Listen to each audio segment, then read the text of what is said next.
ഉയർപ്പ് ഞായറാഴ്ചയാണ്. നമ്മുടെ കർത്താവായ യേശു മരണ അടക്ക പുനരുത്ഥാനം ചെയ്ത ദിവസമാണ്. ഞാൻ ഇതിന്റെ ആമുഖം എന്ന നിലയിൽ ഒന്ന് രണ്ട് കാര്യങ്ങൾ ദൈവമക്കളെ വേദ പുസ്തകത്തിലൂടെ ഓർപ്പിക്കാമെന്ന് ആഗ്രഹിക്കുന്നു.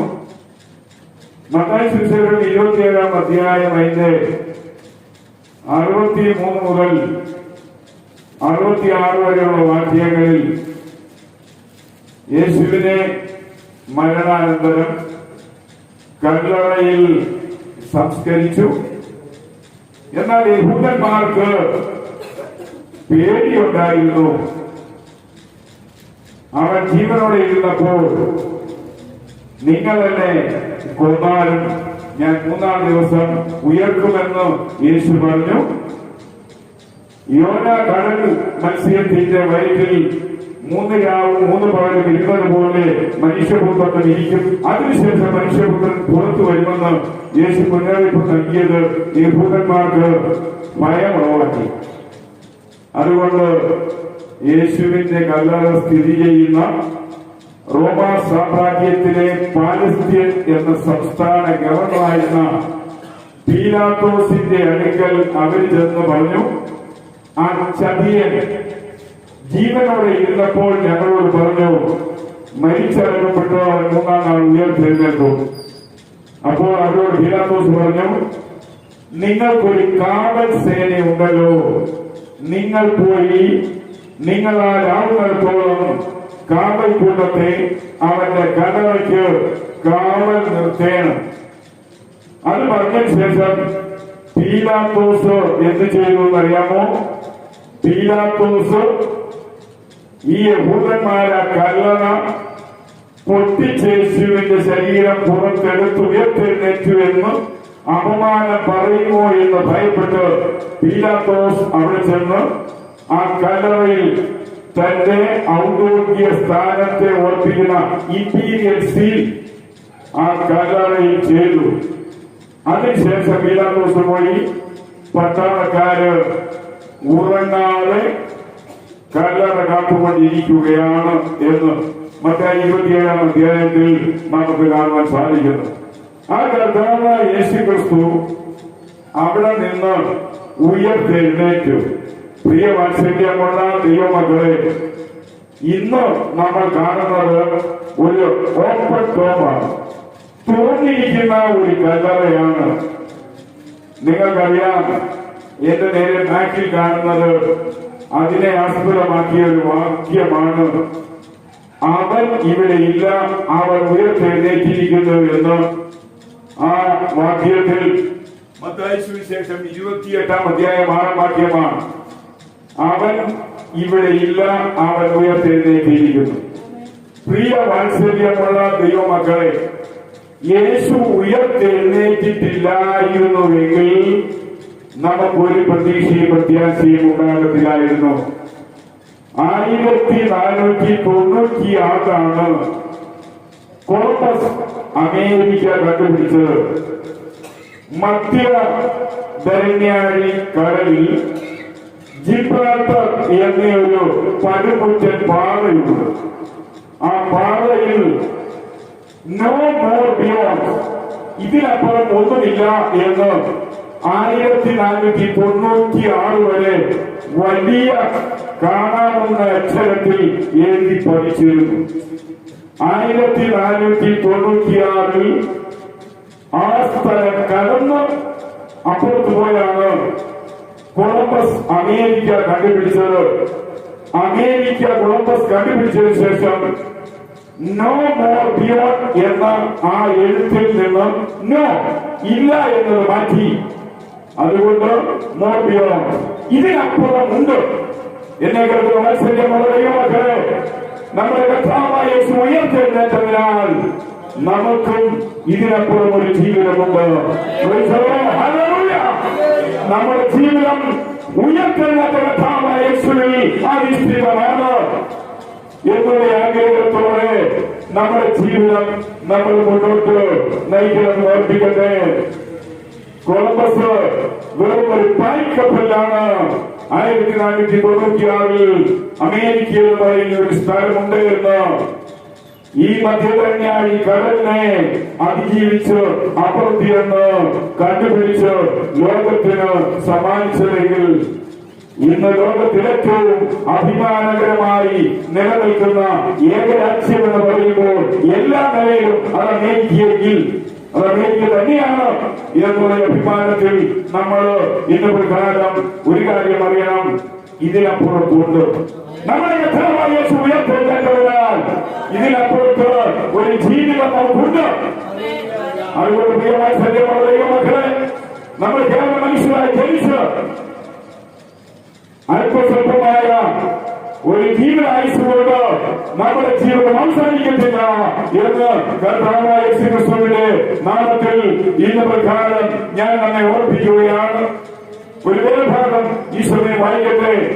അപ്പോസ്തലനായ പൗലോസ് കൊരിന്ത്യർ ദൈവസഭയ്ക്ക് എഴുതിയ തന്റെ 1-ാം ലേഖനം 15-ാം അധ്യായം 19 മുതൽ ഉള്ള വാക്യങ്ങൾ. 1 കൊരിന്ത്യർക്ക് പൗലോസ് എഴുതിയ തന്റെ 1-ാം ലേഖനം 15-ാം അധ്യായം 19 മുതലുള്ള വാക്യങ്ങൾ. നാം ഈ ജീവിതത്തിൽ മാത്രം ക്രിസ്തുവിൽ പ്രത്യാശ വച്ചിരിക്കുന്നുവെങ്കിൽ സകല മനുഷ്യരിലും ദയനീയത്രേ. ഹല്ലേലൂയ. അതുകൊണ്ട് പ്രിയവാത്സല്യമുള്ള ദൈവമക്കളെ, സ്വർഗം എന്ന് പറയുന്ന യാഥാർത്ഥ്യമാണ്, പർദീസ എന്ന് പറയുന്ന യാഥാർത്ഥ്യമാണ്, യേശു മരിച്ചെടുക്കപ്പെട്ട് ഉയർത്തെഴുന്നേറ്റത് യാഥാർത്ഥ്യമാണ്, യേശു ശിഷ്യന്മാർക്കാണ്ട് സ്വർഗാരോഹണം ചെയ്തു എന്നത് യാഥാർത്ഥ്യമാണ്.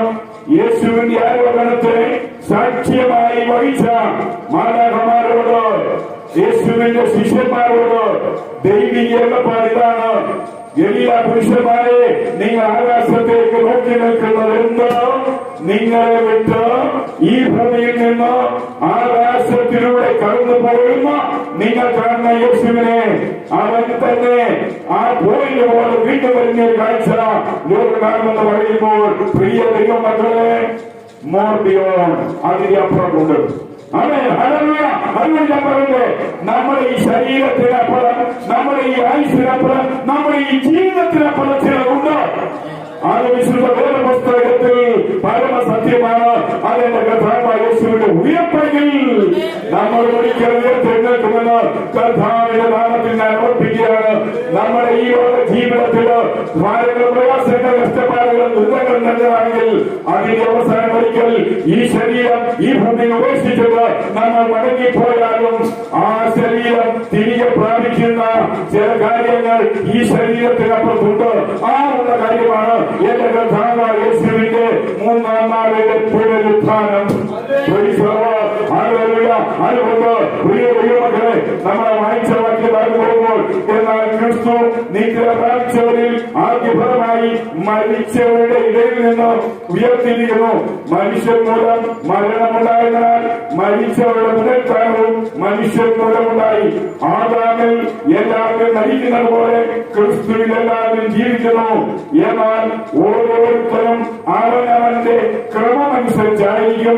ആദ്യ ഫലം ക്രിസ്തു, പിന്നെ ക്രിസ്തുവിന്റെ വരവിൽ അവനുള്ളവർ, പിന്നീട് അവസാനം. ഹല്ലേലൂയ. വത്സല്യമുള്ള ദൈവമക്കളെ, മരിച്ചവരിൽ ആദ്യ ഫലമായി ഇനി മരണമില്ലാത്തതായി നമ്മുടെ കർത്താവായ യേശു ഉയർത്തെഴുന്നേറ്റുവെങ്കിൽ ആദ്യ ഫലം ക്രിസ്തു, പിന്നെ അവനുള്ളവർ, അത് നമ്മളാണ്. ഹല്ലേലൂയ. നമ്മൾ കർത്താവായ യേശുവിന് ഉള്ളവരാകിയാൽ യേശു ഉയർത്തെഴുന്നേറ്റ പോലെ നമ്മുടെ ഈ ലോക ജീവിതത്തിന്റെ അവസാനമല്ല എന്ന് കണ്ടുകൊണ്ട് അതിനപ്പുറം നമുക്കൊരു മടങ്ങിയ വരവ് ഉണ്ട് എന്നുള്ള കാര്യം നാം മറന്നു പോകാതെ അറിഞ്ഞിരിക്കേണ്ടത് അനിവാര്യമാണ്. പിന്നീട് അവസാനം വന്നു. അന്ന് അവൻ എല്ലാ വാഴ്ചയ്ക്കും അധികാരത്തിനും ശക്തിക്കും നീക്കം വരുത്തിയ ശേഷം രാജ്യപിതാവായ ദൈവത്തെ ഏൽപ്പിക്കും. പ്രിയ ദൈവമക്കളെ, ഇതാണ് വെളിപ്പാടുകാരൻ 21-22 അധ്യായങ്ങൾ പറഞ്ഞപോലെ മരണം മാറിപ്പോയി, വേദന മാറിപ്പോയി, വിശ്രമം മാറിപ്പോയി, പ്രയാസം മാറിപ്പോയി, കഷ്ടത മാറിപ്പോയി, അനർത്ഥം മാറിപ്പോയി, ആവലാതി മാറിപ്പോയി, സങ്കടങ്ങൾ മാറിപ്പോയി, രോഗങ്ങൾ മാറിപ്പോയി. എല്ലാത്തിന്റെയും മുന്നിൽ മരണവും മാറിപ്പോകുന്നു. ആമേൻ. പ്രിയ ദൈവമകളെ, നമ്മൾ മുമ്പ് സാക്ഷ്യം കേട്ടപ്പോൾ ആ സാക്ഷ്യത്തിൽ ദൈവം നടത്തിയ വിലകളുണ്ട്. അപ്പോൾ തന്നെ മാനസിക പ്രയാസങ്ങൾ, തങ്ങളുടെ കുടുംബ ജീവിതത്തിലെ സാമ്പത്തിക വരുമാനങ്ങളിൽ ഉണ്ടാകുന്ന വലിയ മുന്നേറ്റത്തിന് ഒരു തടം വീണിരിക്കുന്ന അനുഭവം ആ സാക്ഷ്യത്തിൽ നമ്മൾ കേൾക്കുമ്പോൾ, പ്രിയ ദൈവമക്കളെ, ആ സാക്ഷ്യത്തിലെ സാമ്പത്തിക പരാധീന പ്രയാസം മുമ്പരങ്ങ് മാറുന്ന ഒരു സമയമുണ്ട്. അതിനെ മാറ്റുവാൻ നമ്മുടെ കർത്താവായ യേശു വരുമെന്നുള്ള കാര്യത്തിന് ഒരു സംശയമില്ല. നമ്മളുടെ ആശ്രയമായി, നമ്മുടെ സങ്കേതമായി, നമ്മുടെ സഹായമായി, നമ്മുടെ സംരക്ഷകനായി നമ്മളോട് കൂടെയുള്ള ഒരാളുടെ ജീവിതം അസ്തമിച്ചാലും നമ്മുടെ കർത്താവ് ഉയർത്തെഴുന്നേറ്റിരിക്കാൻ പ്രിയ വത്സല്യമുള്ള ദൈവമകളെ, നമുക്ക് അതിനപ്പുറമായി ഒരു മഹത്വമേറിയ ജീവിതം കർത്താവായ യേശുവിന് ഉണ്ട് എന്നുള്ള കാര്യം നാം മറന്നു പോകരുത്. ഉയർത്തെഴുന്നേറ്റ കർത്താവായ യേശു നമുക്ക് നൽകിയിരിക്കുന്നത് ഇറ്റേണൽ ഹോപ്പ്, നിത്യമായ പ്രത്യാശയാണ്. റോമാലേഖനം 8-ാം അധ്യായം അതിന്റെ 24-ാം വാക്യം നാം വായിക്കുമ്പോൾ, പ്രത്യാശയാണല്ലോ നാം രക്ഷിക്കപ്പെട്ടിരിക്കുന്നത്. കാണുന്ന പ്രത്യാശയല്ല, ഒരുവൻ കാണുന്നവനായി ഇനി പ്രത്യാശിക്കുന്നത് എന്തിന്? ആമേൻ. കാണാത്ത പ്രത്യാശ നമ്മുടെ ഭാവിയിൽ നമ്മൾ കരസ്ഥമാക്കാൻ പോകുമ്പോൾ ലോകം കാണുന്ന പ്രത്യാശയുണ്ട്, ലോകം കണ്ട് ആനന്ദിക്കുന്ന പ്രത്യാശയുണ്ട്. ആ പ്രത്യാശയുടെ ദിവസമാണ് ഈ ദിവസം, ഈ ഉയർപ്പ് ദിവസം. ആമേൻ, ഹല്ലേലൂയ. അവനെ അപമാനിച്ച്, അവനെ പരിഹസിച്ച്, അവനെ പുച്ഛിച്ച്, അവനെ നിസ്സാരക്കാരനായി എണ്ണി അവസാനം അവനെ കൊന്ന് അവനെ ഒരു കല്ലറയിൽ അടക്കിയെങ്കിൽ, പ്രിയ വാത്സല്യമുള്ള ദൈവമക്കളെ, എന്റെ കർത്താവിനോട് മനുഷ്യൻ ചെയ്യുന്നത് കളിയായിട്ട് അവർ തോന്നിയെങ്കിൽ എന്റെ കർത്താവ് ആരാണെന്ന് ഈ ദിവസം അവർക്ക് മനസ്സിലായി. ആമേൻ, ആമേൻ, ആമേൻ, ആമേൻ. ഒരു ദിവസം നമ്മുടെ കർത്താവ് മടങ്ങി വരുമ്പോൾ നമ്മൾ ആരാണെന്ന് ഈ ലോകം മനസ്സിലാക്കുവാൻ പോകുന്നതേ ഉള്ളൂ. ആ വലിയ പ്രത്യാശ ഓർത്തുകൊണ്ട് നമ്മുടെ ആത്മീയ ജീവിതം മുന്നോട്ട് നയിക്കണമെന്ന് ഓർപ്പിക്കുകയാണ്. നമ്മൾ നിത്യമായ പ്രത്യാശയുള്ളവരാണ്. ആമേൻ, ഹല്ലേലൂയ. അനുഭവ വാത്സല്യമുള്ള ദൈവമക്കളെ, ഈ താൽക്കാലിക ജീവിതത്തിന് അപ്പുറമായ ഒരു ജീവിതം നമുക്കുണ്ട്. അത് മാത്രമല്ല, ഒന്നാമത് നിത്യ പ്രത്യാശ നമുക്കുണ്ട്, രണ്ടാമത് ഇറ്റേണൽ പീസ്, നിത്യ സമാധാനം നമുക്കുണ്ട്. യോഹന്നാന്റെ സുവിശേഷം 20-ാം അധ്യായം 21-ാം വാക്യത്തിൽ ഉയർത്തെഴുന്നേറ്റ കർത്താവായ യേശു ശിഷ്യന്മാരുടെ അടുക്കൽ ചെന്നിട്ട് പറഞ്ഞു, നിങ്ങൾക്ക് സമാധാനം. Praise the Lord. നമ്മുടെ നാട്ടിൽ, നമ്മുടെ രാജ്യത്ത് നമുക്ക് ഒരു ദിവസം കടന്നു കിട്ടിയാൽ നല്ലത് എന്ന് നമ്മൾ പറയുമ്പോൾ ഒരു പ്രതീക്ഷയുമില്ല. ഒരു ദിവസം കടന്നു കിട്ടി, അടുത്ത ദിവസം നമ്മുടെ ജീവിതത്തിൽ ഉണ്ടാകുമെന്ന്. എന്നാൽ ഞാൻ പറയട്ടെ, മരണത്തെ അതിജീവിച്ച് ഉയർത്തെഴുന്നേറ്റ നമ്മുടെ കർത്താവായ യേശു ശിഷ്യന്മാരുടെ അടുക്കൽ ചെന്ന് പറയാണ്, നിങ്ങൾക്ക് സമാധാനം. ലോകം തരുന്നത് പോലെയല്ല ഞാൻ നിങ്ങൾക്ക് സമാധാനം തരുന്നത്. ലോകം തരുന്ന സമാധാനം അത് താൽക്കാലികമെങ്കിൽ ഞാൻ നിങ്ങൾക്ക് തരുന്ന സമാധാനം അത് നിത്യമായിരിക്കും. ആരും നിങ്ങളിൽ നിന്ന് അത് അപകരിക്കുന്നില്ല. അതുകൊണ്ട് കേൾക്കുന്ന വാത്സല്യമുള്ള ദൈവമക്കളെ, നിത്യ സമാധാനം നൽകുവാൻ, നിത്യശാന്തി നൽകുവാൻ, നിത്യ സന്തോഷം നൽകുവാൻ, നിത്യ ആനന്ദം നൽകുവാൻ, നിത്യ പ്രതീക്ഷ നൽകുവാൻ, നിത്യ പ്രത്യാശ നൽകുവാൻ, നിത്യ ജീവിത മരണത്തിലേക്ക് കൊണ്ടെത്തിക്കുവാൻ കഴിയുന്ന ഒറ്റ യുവതിയുള്ളൂ. അവർ മൂന്നാം നാൾ ഉയർത്തെഴുന്നേറ്റ കർത്താവായ യേശു എന്ന ഏകനാണ്. പ്രിയ വാത്സല്യമുള്ള ദൈവമക്കളെ, ഉയർത്തെഴുന്നേറ്റ കർത്താവായ യേശുവിൽ നിന്ന് നിത്യപ്രത്യാശ കിട്ടുന്നു. രണ്ടാമത് നിത്യ സമാധാനം കിട്ടുന്നു. മൂന്നാമതായി ഇറ്റേണൽ ഡ്യൂട്ടീസ്, സ്ഥിരമായ ശാശ്വതമായ നിത്യമായ ഉത്തരവാദിത്വം നമ്മൾ കിട്ടുകയാണ്. സുവിശേഷം 10-ാം അധ്യായം അതിന്റെ 2-3-9 വാക്യങ്ങൾ നമ്മൾ വായിക്കുമ്പോൾ, ലൂക്കോസ് സുവിശേഷം 10-ാം അധ്യായം അതിന്റെ 2 അവൻ അവരോട് പറഞ്ഞ്, പോയിട്ട് വരെയുണ്ട് സത്യം, വേലക്കാരോ ചുരുക്കമത്രേ. അതുകൊണ്ട് ദൈവമക്കളെ, നമ്മുടെ വീട്ടിൽ കാണും, നമ്മുടെ അയൽവക്കത്തിൽ കാണും, നമ്മുടെ സ്വന്തക്കാരിൽ കാണും, നമ്മുടെ ചാച്ചക്കാരിൽ കാണും, നമ്മുടെ നാട്ടിൽ കാണും. കൊയ്ത്തുണ്ട്. കൊയ്ത്തിന് പാടശേഖരം വിളഞ്ഞു നിൽക്കുന്നു. അതുകൊണ്ട് ഞാൻ പറയട്ടെ, ഉയർത്തെഴുന്നേറ്റ കർത്താവായ യേശുവിന്റെ ശക്തിയോടെ നമ്മൾ പാടശേഖരങ്ങളിൽ വിളവ് കൊയ്യാൻ കാണും. അങ്ങനെ നമ്മുടെ ആരും നശിക്കരുത്, നമുക്കുള്ളവരാരും കൈവിടപ്പെടരുത്, നമുക്കുള്ളവരാരും ഉപേക്ഷിക്കപ്പെടരുത്. എന്റെ കർത്താവിന്റെ പുനരാഗമന നാളിൽ എന്റെ കുടുംബത്തിൽ ഒരാളും നശിച്ചു പോകുവാൻ ഞാൻ ആഗ്രഹിക്കാത്തത് എന്തുകൊണ്ടെന്ന് ചോദിച്ചാൽ എന്റെ കർത്താവ് ഉയർത്തെഴുന്നേറ്റ് എനിക്ക് വലിയ ഉത്തരവാദിത്വം എന്നെ ഏൽപ്പിച്ചിരിക്കുന്നു. വിളഞ്ഞു കിടക്കുന്ന പാഠം ഞാൻ കൊയ്യുവാൻ തയ്യാറാണ്. പ്രിയവത്സല്യമുള്ള ദൈവമക്കളെ, അതിന്റെ 9-ാം വാക്യത്തിലേക്ക് പോകുമ്പോൾ അതിലെ രോഗികളെ സൗഖ്യമാക്കി ദൈവരാജ്യം നിങ്ങൾക്ക് സമീപമായിരിക്കുന്നു എന്നവരോട് പറയുകയും. ആമേൻ, ഹല്ലേലൂയ. അതുകൊണ്ട് വാത്സല്യമുള്ള ദൈവമക്കളെ, ദൈവരാജ്യം ഈ ലോകത്തിൽ പലർക്കും അകന്നു നിൽക്കുമ്പോൾ അവരോട് നമ്മൾ പറയാം, ദൈവരാജ്യം നിങ്ങൾക്ക് അടുത്തിരിക്കുകയാണ്. ആ രാജ്യത്തിലേക്ക് നിങ്ങൾ സാവകാശം നടന്നു നീങ്ങണം. ആമേൻ. നമുക്കത് പറയുവാൻ കഴിയണമെങ്കിൽ ഈ ഉയർപ്പിന്റെ ശക്തിയോടെ അതിന് കഴിയത്തുള്ളൂ എന്ന് കർത്താവിന്റെ നാമത്തിൽ ഓർപ്പിക്കട്ടെ. ഒന്നാമത് നിത്യപ്രത്യാശയാണ്, രണ്ടാം നിത്യ സമാധാനമാണ്, മൂന്നാമത് നിത്യമായ ഉത്തരവാദിത്വമാണെങ്കിൽ നാലാമത് ഇറ്റേണൽ പ്രസൻസ്, നിത്യമായ സാന്നിധ്യം. മത്തായി 28:20 കർത്താവായ യേശു പറഞ്ഞു, ഞാനോ എല്ലാ നാളും നിങ്ങളോടുകൂടെ ഉണ്ട്. ആമേൻ, ഹല്ലേലൂയ. അതുകൊണ്ട് വാത്സല്യമുള്ള ദൈവമക്കളെ, നമ്മുടെ കർത്താവായ യേശു മരിച്ചത് മാത്രമല്ല, അവൻ അടക്കപ്പെട്ടത് മാത്രമല്ല, അവൻ ഉയർത്തെഴുന്നേറ്റിരിക്കുകയാൽ അവൻ എന്നേക്കും നമ്മളോടുകൂടെയുണ്ട്. ഏത് പ്രശ്നത്തെയും അതിജീവിച്ച് ഏത് പ്രയാസങ്ങളെയും നന്മ ചെയ്യാനുള്ള ശക്തി നൽകുവാൻ ആ കർത്താവ് നമ്മളോട് കൂടെയുണ്ടോ? ആമേൻ. ഞാൻ ലോകാവസാനത്തോളം എല്ലാ നാളും നിങ്ങളോട് കൂടെയുണ്ട്. പുറപ്പാട് പുസ്തകം 13-ാം വാക്യം. ദൈവം മോശയുമായുള്ള ബന്ധത്തിൽ മോശ പറയുകയാണ്, തിരു സാന്നിധ്യം എന്നോടും കൂടെ പോരുന്നില്ല എങ്കിൽ ഈ ജനത്തെയും കൊണ്ട് മുന്നോട്ട് പോകുവാൻ നീ എന്നോട് പറയരുത്. തിരു സാന്നിധ്യം. ആമേൻ, ഹല്ലേലൂയ.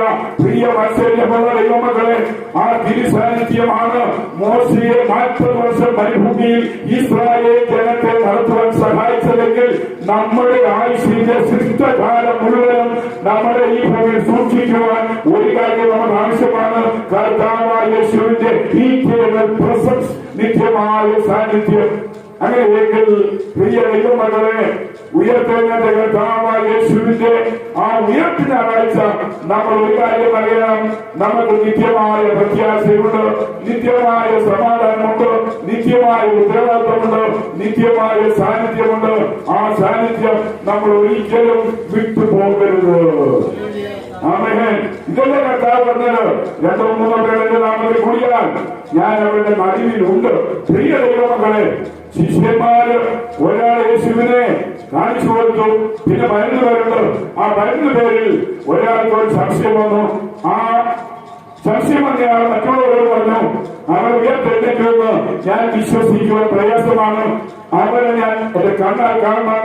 അവന്റെ ആണിപ്പാടുള്ള അവന്റെ കൈ അത് ഞാൻ കാണണം. എന്റെ വിരല് ആണിപ്പാടുകൾ ഇട്ടല്ല ഞാൻ സ്ഥിരീകരിക്കണം. എന്നാൽ യൂദ ഒഴികെ 11 പേർ ഒരുമിച്ച് യെരൂശലേമിൽ ഒരു മാളികമുറിയിൽ ഇരിക്കുകയാണ്. യഹൂദന്മാർ ഏത് സമയം ഇവരെ നശിപ്പിക്കാം, അതിന് ഭയമുണ്ട്. അതുകൊണ്ട് അവരിയ്ക്കുന്ന മുറി മുഴുവനും അടച്ച് ബന്ധോസ് ചെയ്തിരിക്കുകയാണ്. ഒരു ജനലോ ഒരു കഥവോ തുറന്നിട്ടില്ല. ആർക്കും അകത്ത് കയറുവാനുള്ള ഒരു സുഷിരവുമില്ല. അങ്ങനെ അവർ ഒരുമിച്ച് കൂടി ഇരിക്കുമ്പോൾ യേശുവിന്റെ നടുവിൽ വന്ന നിങ്ങൾക്ക് പറയാണ്, നിങ്ങൾക്ക് സമാധാനം. ഹല്ലേലൂയ. അതുകൊണ്ട് വാത്സല്യമുള്ള ദൈവമക്കളെ, നമ്മുടെ ഈ ശരീരം ഉയർത്തെഴുന്നേൽക്കുമ്പോൾ അതേ അവസ്ഥയിൽ മാറുകയാണ്. നമുക്ക് സഞ്ചരിക്കുവാൻ ഒരു 2 വീലറിന്റെ ആവശ്യമില്ല, ഒരു 4 വീലറിന്റെ ആവശ്യമില്ല, ഒരു പബ്ലിക് ഒരു ട്രാൻസ്പോർട്ട് സൗകര്യം നമുക്ക് ആവശ്യമില്ല, ഒരു ഷിപ്പിന്റെ ആവശ്യമില്ല, ഒരു ബൈക്കിന്റെ ആവശ്യമില്ല, ഒരു ബഹിരാകാശ പേടകത്തിന്റെ ആവശ്യം നമുക്കില്ല. നമ്മുടെ ശരീരം എവിടെയും എങ്ങനെയും സഞ്ചരിക്കുവാൻ കഴിയുന്ന അവസ്ഥയിൽ ഈ ശരീരത്തിന്റെ രൂപഭാവങ്ങൾ മാറുന്നതായിരിക്കും. ആവശ്യമുണ്ടെങ്കിൽ ആഹാരം കഴിക്കാൻ, കഴിച്ചില്ലെങ്കിൽ കുറവില്ല, കഴിച്ചാൽ കൂടുതലുമില്ല. ആമേൻ. ഉയർത്തെഴുന്നേറ്റ യേശുക്രിസ്തു അവസാന ശിഷ്യന്മാരുടെ അടുക്കൽ വന്നിട്ട് കുഞ്ഞുങ്ങളെ കൂട്ടുവാൻ വല്ലതും ഉണ്ടോ എന്നവരോട് ചോദിക്കുകയാണ്. ആമേൻ. അതുകൊണ്ട് ഞാൻ പറയട്ടെ, എല്ലാ പ്രയാസ പ്രതികൂല പ്രതിസന്ധികളെയും അതിജീവിച്ച് മുന്നോട്ട് ഓരോ നിമിഷവും ജീവിതഭാരത്തെ തള്ളി നിൽക്കുന്ന നമ്മുടെ ജീവിതത്തിൽ ഇതൊന്നുമില്ലാത്ത ഒരു ജീവിതാവസ്ഥ ഉണ്ടാകുന്നത് നമ്മുടെ ശരീരം ഉയർത്തെഴുന്നേൽക്കുമ്പോഴായിരിക്കും. ആമേൻ. അതുകൊണ്ട് ഞാൻ പറയട്ടെ, ഈ ഈസ്റ്റർ ദിനത്തിൽ നമ്മൾ വലിയ പ്രതീക്ഷയോടെ കാണുന്നത് എന്റെ കർത്താവ് ഉയർത്തെഴുന്നേറ്റിരിക്കുന്നു, അവൻ ഇവിടെ ഇല്ല. അതെ, മരിച്ചവനെ ജീവനുള്ളവരുടെ ഇടയിൽ നിങ്ങൾ അന്വേഷിക്കുന്നത് എന്തിനാണ്? ജീവനുള്ളവനെ മരിച്ചവരുടെ ഇടയിൽ നിങ്ങൾ അന്വേഷിക്കുന്നത് എന്തിനാണ്? അവൻ ഇവിടെ ഇല്ല. അവൻ ഉയർത്തെഴുന്നേറ്റു. പ്രിയ ദൈവമക്കൾ, അവൻ ഉയർത്തെഴുന്നേറ്റിട്ട് ആദ്യമായിട്ട് ആരുടെ അടുക്കലാണ് ചെന്നതെന്ന് നിങ്ങൾക്കൊന്ന് പറയാമോ? കർത്താവായ യേശു ഉയർത്തെഴുന്നേറ്റതിന് ശേഷം ആരുടെ അടുക്കലാണ് ആദ്യം ചെന്നതെന്ന് അറിയാമോ? നിങ്ങൾ മത്തായി, മർക്കോസ്, ലൂക്കോസ്, യോഹന്നാൻ 4 സുവിശേഷം നോക്കിയാൽ യേശു ഉയർത്തെഴുന്നതിന് ശേഷം ആദ്യം ചെല്ലുന്നത് തന്റെ ശിഷ്യന്മാരുടെ അടുക്കലല്ല, മഗ്ദലക്കാരത്തി മറിയയുടെ അടുക്കലാണ് ചെല്ലുന്നത്. എന്താണെന്ന് അറിയാമോ?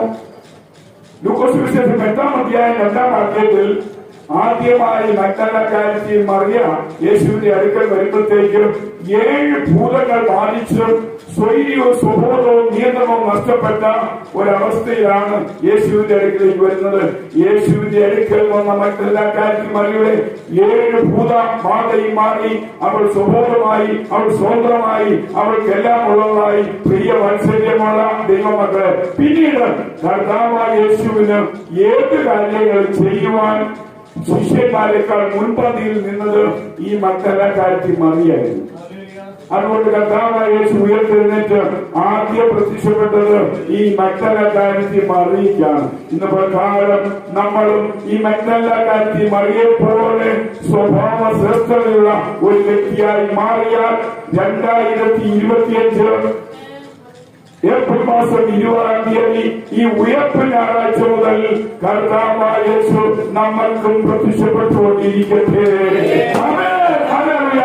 ഏത് ആവശ്യങ്ങൾ നിറവേറ്റുവാൻ, ഏത് പ്രശ്നങ്ങൾ പരിഹരിക്കുവാൻ, ഏത് കുറവുകൾ നികത്തുവാൻ നമുക്കുണ്ടായ ആവശ്യമുണ്ട്.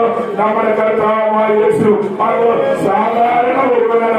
ഉയർത്തെഴുന്നേറ്റ് മരണത്തെ ജയിച്ച കർത്താവായ യേശുവിന്റെ ഒരിക്കലും ഒഴിച്ചു നിർത്താൻ പാടില്ലാത്ത സാന്നിധ്യ ദർശനം എന്റെ ജീവിതത്തിൽ അടിക്കടി ഉണ്ടായാൽ ഞാൻ ഇന്ന് മുതൽ ശക്തനായി തീരും. അതുകൊണ്ട് ഞാൻ പറഞ്ഞ വ്യക്തി ഓഫ് ജീസസ് പ്രസൻസ്, ഒഴിച്ചുകൂടാൻ പാടില്ലാത്ത യേശുവിന്റെ സാന്നിധ്യം ഈ ഈസ്റ്റർ ഞായറാഴ്ച മുതൽ നമുക്ക് ആവശ്യമാണ്. നമുക്ക് ആവശ്യമുള്ള സമയത്ത് ഉയർത്തെഴുന്നേറ്റ കർത്താവായ യേശു നമ്മുടെ അടുക്കൽ വന്ന് നിൽക്കുന്ന കാഴ്ച നമ്മുടെ ഹൃദയം ആഗ്രഹിക്കട്ടെ, നമ്മുടെ മനസ്സ് ആഗ്രഹിക്കട്ടെ, നമ്മുടെ മനസ്സാക്ഷി അതിനുവേണ്ടി കൊതിക്കട്ടെ. അതുകൊണ്ട് പ്രിയ വാത്സല്യമുള്ള ദൈവമക്കളെ, എല്ലാ മരണത്തിന് മുൻപ് ആയിരുന്നു, മരണത്തിന് ശേഷം ചിലതുണ്ടെന്ന് വിചാരിച്ചു. എന്നാൽ അടക്കത്തിന് ഉയർത്തെഴുന്നേറ്റതിന് ശേഷം നമുക്ക് കാണാൻ സാധിക്കുന്നു മോമിയോ, ഇതിനപ്പുറം ഒത്തിരിയുണ്ട്. അവിടെ ആ നോ എന്ന വാക്കിനെ അവര് എടുത്തു കളഞ്ഞു. അതുകൊണ്ട് ഞാൻ പറയട്ടെ, ജിബ്രാൾട്ടർ ആ പാറമേൽ നോ മോർ ബിയോണ്ട്, ഇതിനപ്പുറം ഒന്നുമില്ല എന്ന് ഉള്ളയാ എഴുത്ത് 1496 പ്രിയ വാത്സല്യമുള്ള ദൈവമക്കളെ, കൊളംബസ് അമേരിക്ക കണ്ടുപിടിച്ചു കഴിഞ്ഞപ്പോൾ ആ നോ എന്നുള്ളത് മാറ്റി മോർ ബിയോണ്ട്, ഇതിനപ്പുറമുണ്ട്. അതുകൊണ്ട് ഈ ഉയർപ്പിനപ്പുറം നമ്മുടെ ജീവിതത്തിൽ ചിലതുണ്ട്. അതിൽ കാണാതിരിക്കുന്നത് ഉയർപ്പാണ്. അതുകൊണ്ട് ഇതിനപ്പുറം ഉള്ളതിനെ കണ്ടുകൊണ്ട്, കേട്ടുകൊണ്ട്, അറിഞ്ഞുകൊണ്ട്, അനുഭവിച്ചുകൊണ്ട് അതിലേക്ക് യാത്ര ചെയ്യുവാൻ സർവസമ്മതനായ കർത്താവ് തന്റെ ഉയർത്തത്തിന്റെ ശക്തിയാൽ നമ്മളെ സഹായിക്കുമാറാകട്ടെ എന്ന് ദൈവസന്നിധിയിൽ നമുക്ക് പ്രാർത്ഥിക്കാം. കർത്താവ് നമ്മെ സഹായിക്കുമാറാകട്ടെ. ആമേൻ.